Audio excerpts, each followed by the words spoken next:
Le procureur général près la Cour de cassation en République démocratique du Congo demande à l'Assemblée nationale le droit de poursuivre l'actuel ministre de la Justice, Constant Mutamba. Il est suspecté de détournement de deniers publics.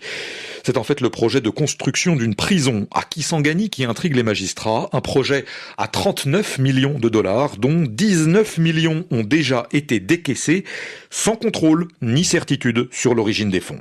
Pascal Moulégois. Le marché de gré à gré a été conclu sans l'aval de la première ministre ni de tous les organes de contrôle.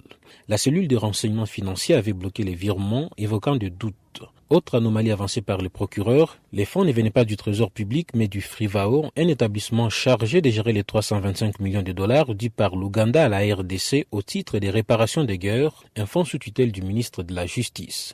L'ONG congolaise Azado appelle à la prudence, car si le ministre a détourné ou tenté de détourner des fonds, il doit être poursuivi, mais si ce sont des allégations montées contre lui par des politiciens ou des opérateurs judiciaires, nous devons lui apporter notre soutien. Fin de citation.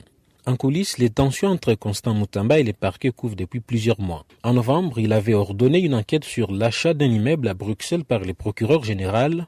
L'affaire avait fait du bruit avant qu'on apprenne que l'achat était à crédit.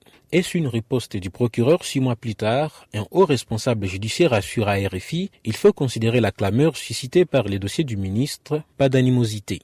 Pascal Moulégois, Kinshasa, RFI.